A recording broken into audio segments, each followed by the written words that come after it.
spent years building the division, managing crises, carrying clients, and being told, "You're next." Then, in a packed conference room, the promotion was announced. Not mine, but hers. Fresh title, loud applause. My name mentioned only as support. Smiles all around. I clapped too, because that's what was expected. That moment revealed one truth. My work was never the goal. I was the bridge they planned to burn after crossing. If you've ever been sidelined for someone connected, stay with me. Subscribe and share in the comments if this has happened to you. The conference room doors closed behind us with that soft hydraulic click that always signaled something official was about to unfold, and before anyone even settled, Richard cleared his throat and said, "Let's get started." His voice carried like a celebration. I took my usual seat near the end of the table, notebook shut, coffee untouched. Then the slide appeared on the screen. New Regional Strategy and Growth Director Claire Hale. Applause erupted immediately, sharp and automatic, the kind people give before their brains catch up. I didn't move at first. Claire stood, adjusting her blazer, smiling like she had rehearsed it. Richard beamed. "Claire has shown remarkable promise in a very short time," he said, eyes scanning the room without landing on me. Fresh perspective, energy, exactly what this division needs moving forward. Someone glanced at me. I clapped slowly. My name followed, not on the slide, not in the title, but in a sentence. And of course, Mila has been invaluable supporting Claire and helping her get up to speed. Supporting, not leading, not building, supporting. That was the moment. That was the line. I felt heat rise to my neck, while everyone nodded as if this made sense. Claire thanked the team, said she was eager to learn from all of us. And when she looked at me, it was relief, not respect. The meeting moved on. Budgets, timelines, action items. No one questioned how a 4-month employee now oversaw a region she barely knew. When it ended, people stood, shook Claire's hand, congratulated her. One whispered, "Well deserved," loud enough for me to hear. I gathered my folder and rose last. Richard caught up by the door. "Mila, can we talk for a second?" We stepped back inside. He loosened his tie, dropped the smile. "I know this might feel sudden." I said nothing, but he continued. "Claire brings something different. Strategic polish. The board likes that." I looked at him and said, "So the role I was told I was being groomed for no longer exists." He smiled again, thinner this time. "It exists. It's just evolving." Then he added quietly, "You understand, right? This isn't personal." That was mockery. The betrayal wasn't subtle. It was formal, public, and sealed with applause. I nodded because that's what keeps meetings moving. I walked back to my desk, logged in, and within minutes, an email from HR arrived, time-stamped earlier that morning. Subject, updated reporting structure. My name listed under Claire's. Effective immediately, no discussion, no warning. I stared at the screen until the words stopped shifting. Then I closed the laptop. At 4:17 p.m., I printed one page. At 4:30, I knocked on Richard's office door. He looked up, surprised. I placed the envelope on his desk. "This is my notice." He laughed once, short and puzzled. "You're emotional. Sit down." I didn't. "You're walking away over a title," he said. "Over being patient a little longer." I said, "You decided my ceiling without me. I'm just accepting it." His face hardened. "Think carefully. You have responsibilities. Stability matters at your stage." There it was, the leverage he thought he held. I said, "I'll finish the transition period." He leaned back, relief flashing before he caught it. "Good. Claire will need guidance." That was mock relief. The power began shifting right there. Not because I raised my voice, Not because I argued, but because the room had finally seen something clearly. They didn't realize how much of this place ran through me, and they assumed I'd keep holding it together. By the time I reached my desk, the floor had returned to its usual rhythm. Phones ringing, keyboards clacking, people moving on as if nothing permanent had changed. I sat down, logged back in, and opened the shared drive Claire now technically owned. Files I had built over years were there under her name. No anger came, just a quiet sorting of facts. At 5:02 p.m., Richard sent a calendar invite titled Transition Sync, mandatory tomorrow morning. No note, no explanation. I accepted it without hesitation. The decision was already made. That night, there was no dramatic exit, no box under my arm. I closed the day exactly the way they expected me to. I finished open loops, returned 2 vendor calls, approved a shipment reroute that would have caused a client shutdown if delayed. At 6:40, Claire stopped by my desk, standing a little too straight. "I hope this isn't awkward," she said. "I'm really counting on you." I looked up and replied, "You'll have what you need." That was true. What I didn't say was, "For how long?" The next morning, the transition meeting lasted 12 minutes. Richard outlined expectations, used words like collaboration and continuity, never once acknowledging what had actually changed. Claire took notes fast, nodded often. When it ended, Richard said, "Mila, make sure Claire has full visibility into everything by the end of the week."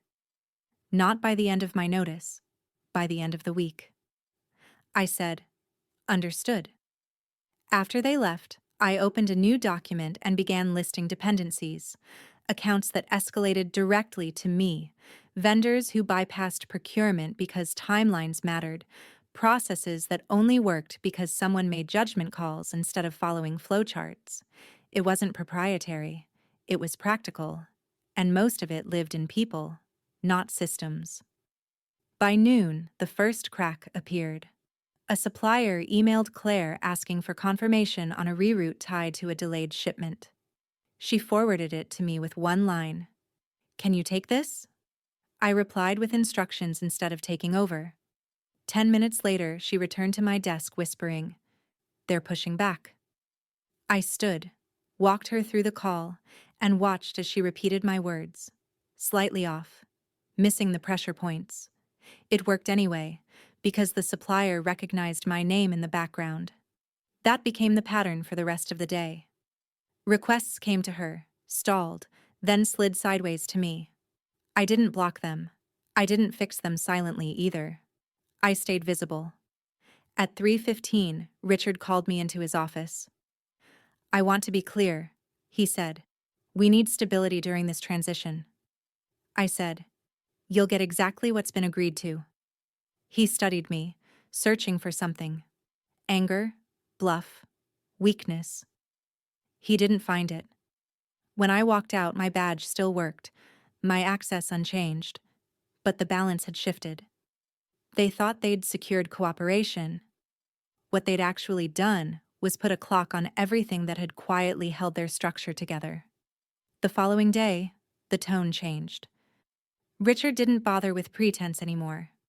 He called me into his office with Claire already seated, laptop open, screen angled away like a shield. "We need alignment," he said, folding his hands. "This transition has to be clean." I nodded and waited. He slid a printed document across the desk, a revised role description. My name at the top, a new title underneath it, reporting to Claire. Same responsibilities I'd always carried, minus authority. "This keeps you involved," he said. "Shows good faith." I read the page, set it back down, and said, "I'm not accepting a new role." Claire shifted in her chair. Richard's jaw tightened. "You're making this harder than it needs to be." He leaned forward. "People notice how exits happen. References matter." I met his eyes. "So does accuracy." He smiled without warmth. "Let's not pretend you're irreplaceable." After that, the pressure arrived in pieces. Legal sent a reminder about confidentiality.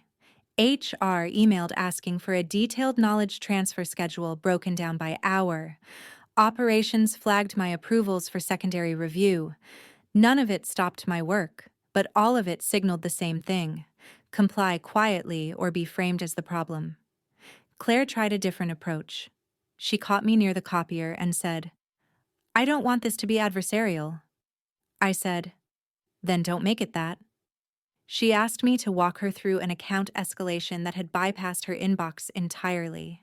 I explained the criteria, the thresholds, the judgment calls. She wrote everything down and still looked uncertain. Later, Richard summoned me again. "We're concerned," he said. "Clients are confused about who's in charge." I replied, "Then clarify it." He said, "You could help by stepping back." I said, "I already have." That afternoon, a message went out to senior partners announcing Claire as the sole point of contact for regional decisions. My name was absent. Within minutes, my phone lit up. Vendors asking if the note was accurate, a client asking who would handle an issue already in motion. I responded once carefully, copying Claire on each reply. "Please coordinate with Claire, she has authority." The questions didn't stop. They just slowed, then reappeared in different forms. Richard tried one last angle before the week ended. He closed the door and said, "If you leave on these terms, we won't be able to support your next move." I said, "I'm not asking you to." He raised his voice for the first time. "You're burning bridges." I said, "You lit this one." He stared, then sat back, recalibrating. "Fine," he said. "Finish your documentation. Train Claire. We'll part professionally." The word professionally hung there heavy with conditions. I went back to my desk and continued exactly as instructed. I documented processes, not instincts. I mapped workflows, not relationships. I answered questions, but I didn't intercept consequences. When approvals stalled because Claire hesitated, I didn't override. When emails stacked because she was included on threads she didn't understand, I didn't translate unless asked. By the end of the day, it was clear they'd mistaken compliance for surrender. They thought a signature and a threat could keep the machinery running the same way. What they didn't see was that authority without understanding creates drag. And drag turns into delay. And delay is the one thing operations never forgives. By Monday morning, the change was no longer theoretical. It showed up in calendars, in unanswered emails, in decisions that stalled just long enough to be noticed. Claire had the title now, which meant everything flowed to her first. She sat in meetings taking notes while questions piled up, waiting for answers she didn't yet have. At 9:12 a.m., a vendor escalation hit her inbox about a delayed component shipment that fed 3 downstream orders. She forwarded it to me with a question mark. I replied with options, not instructions, and copied Richard. 10 minutes passed, then 20. The vendor followed up, tone sharpening. Claire called me from her desk, whispering, "Which one would you choose?" I said, "You're the decision maker." She swallowed and made the call. It was the wrong one. By noon, a client was on hold, threatening penalties. Richard convened an emergency huddle. Claire explained what she'd done. No one contradicted her. I said nothing. Afterward, Richard pulled me aside. "You could have stepped in," he said. I replied, "You asked for clarity on authority." He didn't like that answer. The afternoon brought more of the same. A logistics partner requested an exception that normally took me 30 seconds to approve. Claire asked legal first. Legal asked finance. Finance asked for a risk memo. By the time approval came through, the window had closed and the shipment rolled to the next cycle. The client emailed in all caps. Claire forwarded it to me again. I drafted a response, sent it to her for approval, and waited. When it went out, the apology landed late and flat. The client replied with a single sentence. This can't happen again. Word moved fast.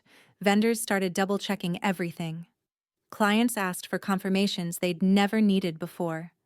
The systems didn't break. They slowed. And that was worse. At 3:40, Richard called another meeting. He used the words, growing pains. He asked for patience. Claire nodded, eyes fixed on her screen. Someone asked about contingency authority. Richard said, we're aligned. No one asked aligned how. The next morning, the biggest account on the board flagged a discrepancy in their delivery schedule. Claire tried to reconcile two dashboards that didn't speak the same language. She missed the pattern. I saw it immediately. I waited. When the client called, they asked for me by name. I said, Claire is leading now. There was a pause on the line. Put her on, the client said. I listened as Claire walked through the data, circling the issue without touching it. The client interrupted. Who built this workflow? Claire glanced at me. Mila did, she said. Then why isn't Mila making this call? Silence. After the call, Richard closed his office door. This can't continue, he said. Perception matters, I said. Then match authority to capability. He stared, then said, help us stabilize. I said, I am. That afternoon, HR sent a reminder about my end date, a friendly note. Claire asked if I could stay late to walk through a vendor matrix. I agreed and did exactly that, explaining inputs, outputs, thresholds. She asked if I'd be available after I left. I said, during business hours through my last day. She nodded, looking smaller than she had a week ago. By the end of the day, the cracks were visible to everyone, not just me. Decisions lagged. Accountability blurred. The organization wasn't failing loudly. It was bleeding time. And time, once lost, doesn't come back just because someone with a title asks it to. The week compressed into a single long day where everything urgent arrived at once, and nothing moved fast enough. By mid-morning, Claire's calendar was wall-to-wall, and every meeting ended with an action item that landed back in her inbox without a decision attached. A carrier requested a deviation on a weather reroute, time-sensitive and routine. Claire asked finance for cost exposure. Finance asked operations for impact. Operations asked for confirmation from the carrier already waiting. The request expired. An hour later, a different vendor flagged a mismatch between forecast and allocation. Claire scheduled a review instead of approving a temporary release. The line stalled. When the alert reached me, I forwarded the criteria I used to decide those calls, then stopped. I didn't intercept, didn't reframe, didn't rescue. The system behaved exactly as it was told to. Richard tried to speed things up with emails labeled urgent, copying more people, widening the blast radius. That made it worse. Threads multiplied, answers conflicted. Claire started keeping a running list of questions on a yellow pad, crossing off none of them. At noon, a client escalated directly to Richard after a missed window triggered penalties. He pulled me into the room and said, "We need this solved now." I said, "Who's accountable?" He looked at Claire. She looked at the dashboard. The room waited. Finally, Richard said, "Mila, what would you do?" I said, "I decide." He exhaled sharply. "Do it." I didn't move. "You named the authority," I said. "Use it." The silence stretched until Claire made a call that minimized cost and maximized risk. The penalty landed anyway. Richard blamed the vendor in his follow-up note. The vendor replied with timestamps. After lunch, legal circulated guidance, tightening approvals, adding another step. A partner asked for a workaround we'd used for years. Claire searched the drive, found a document, and missed the footnote that made it safe. She paused. I waited. She chose caution. The partner escalated. Richard called me again. "Why didn't you flag this?" he asked. I said. It wasn't my decision. His voice rose. You're being difficult. I said. I'm being accurate. By late afternoon, the pressure shifted from operational to reputational. A senior client asked for reassurance that the team was stable. Claire drafted a response heavy on vision and light on specifics. Richard edited it to sound confident. They sent it. The client replied, asking for a call with me. I declined and copied Claire. The call went ahead without me and ended early. At 4:50, HR sent a note confirming my final day and reminding me to return equipment. Claire stopped by my desk with a stack of printouts. Can you sanity check these? She asked. I said, I can explain the assumptions. She nodded. I explained. She nodded again and changed nothing. When the numbers came back misaligned an hour later, she asked why. I said, because assumptions drive outcomes. She stared at the screen, then asked if I could stay. I stayed until the clock hit the hour I'd committed to. As I packed my bag, a notification popped up announcing a new task force to address temporary slowdowns. It named Richard as lead and Claire as co-lead. I wasn't on it. Walking out, I passed the operations floor where conversations had dropped to murmurs. No one looked panicked yet. They were still trying to work the way they always had. Only now, every decision waited on someone who needed consensus before confidence. Authority had been moved without the weight to carry it. And the result wasn't chaos, just drag. Drag turns minutes into hours, hours into misses, and misses into losses that can't be blamed on effort. The escalation wasn't loud, it was cumulative, and it was already too late to reverse without admitting what had been done. My last day ended without ceremony. I turned in my badge, signed the exit form, and walked out while people were still in meetings meant to fix problems that no longer had an owner. The next morning, my phone stayed quiet, which told me more than any message could have. It meant the systems were running, just not well. By noon, a former colleague texted asking where a certain approval lived now. I didn't respond. By the end of the week, a vendor I'd worked with for years emailed my personal address, asking if I was still available to consult because they couldn't get a straight answer from anyone inside. I replied with a single line. I'm no longer there. Within days, the pattern hardened. Decisions stacked up, waiting for signatures that kept moving. Claire was in back-to-back calls trying to reassure people she didn't yet understand. Richard sent out updates promising alignment and momentum. The language shifted from certainty to effort, then to review, then to reassessment. A shipment missed its window because a cost exception sat with finance overnight. A client invoked a penalty clause after a delivery arrived late for the third time in 2 weeks. The response time doubled. The explanations got longer. None of it fixed the root problem, which was that authority had been placed where judgment hadn't caught up. 2 weeks later, a partner paused new orders pending clarity. That email circulated internally with a dozen people copied and no clear owner. Another client asked to move future volume to a different region temporarily. Richard framed it as a seasonal adjustment. Internally, meetings multiplied.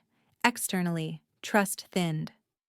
By the end of the month, the dashboards told a story no one could spin. Cycle times were up, exception rates climbed, revenue projections slipped quietly under revised assumptions. Claire asked for more headcount. Finance asked for justification. Legal asked for risk mitigation. Operations asked for guidance that used to be implicit. I heard about it secondhand, through people still there, careful not to ask me for anything that might put them on a line they didn't want to cross. The second month brought the investigation, though they didn't call it that. A consulting firm arrived to assess process efficiency. They interviewed staff, mapped workflows, highlighted decision bottlenecks. The report used neutral language, but the conclusions were blunt. Too many approvals, unclear accountability, loss of institutional knowledge, recommendations followed, expensive, slow, unavoidable. Clients didn't wait. One formally reduced scope, another declined to renew. A third requested senior oversight on every order, adding friction no one had the bandwidth to manage. Richard sent a note acknowledging challenges and reaffirming leadership confidence. The board requested updates weekly. By the third month, the updates turned defensive. By the fourth, quiet changes happened. Richard stopped leading meetings and started attending them. Claire's name moved down the org chart in internal decks, unannounced, just adjusted. A senior interim was brought in to stabilize operations, someone with enough experience to see what had been lost, but no time to rebuild it.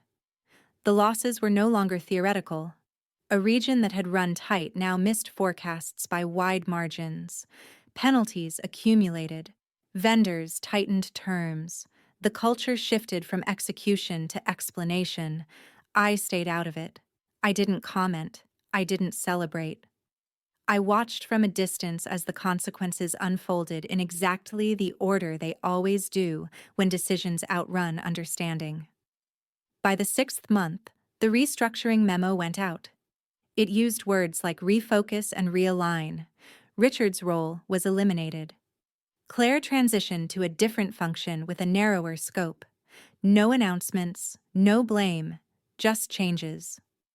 A few weeks later, a former client reached out to me directly to say they'd moved their business and wished things had been different. I replied politely and wished them well. The collapse didn't look like failure from the outside. It looked like erosion, small losses adding up, credibility thinning, time slipping away. It happened without speeches or villains, just the steady math of decisions made without the weight to carry them. A year later, the noise had settled. Not because everything was fixed, but because the people left inside had adjusted to a smaller version of what used to exist.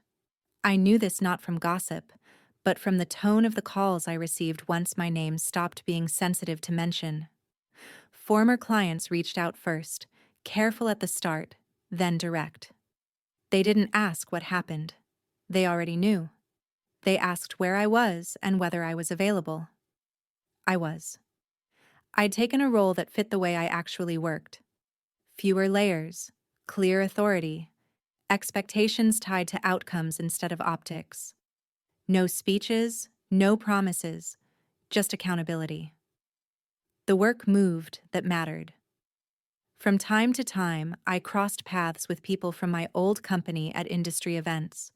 The conversations were polite and brief, a nod, a comment about the market. No one defended the decisions anymore. They talked about lessons, about timing, about how things change. I listened and let them have it. Claire emailed me once months later. Short note. She said she was back in a learning role somewhere. Smaller scope, more structure. She said she finally understood why the position had been overwhelming and thanked me for not setting her up to fail when it would have been easy to do that.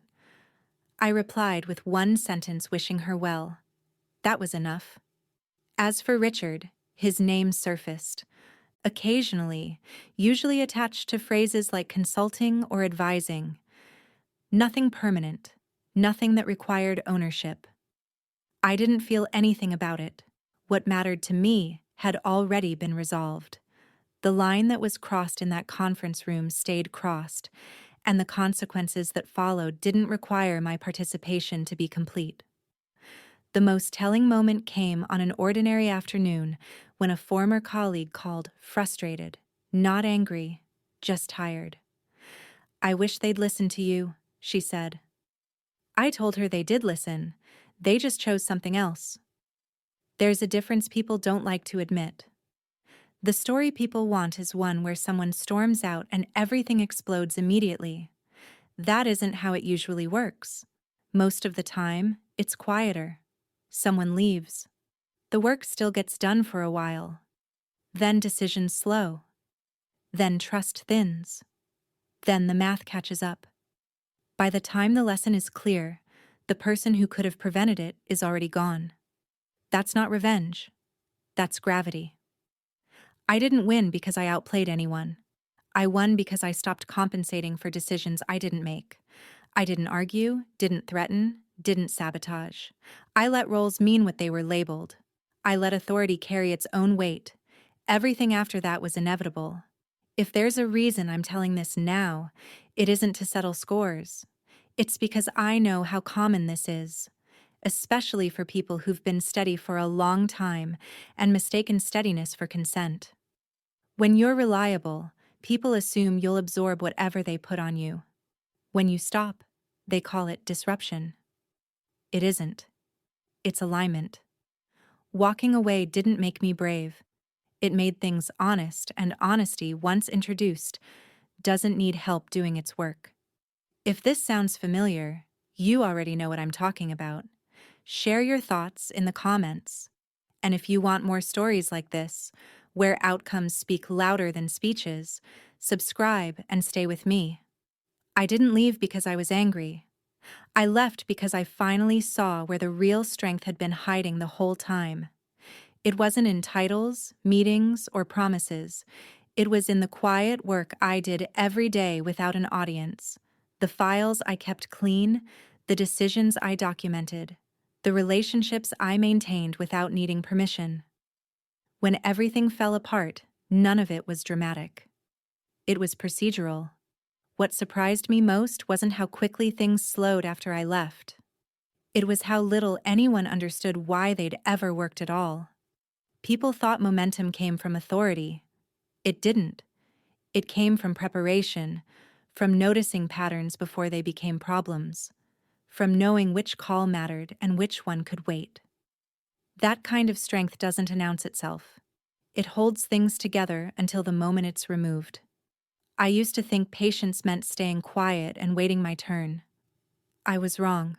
Patience is active. It's building leverage without waving it around. It's writing.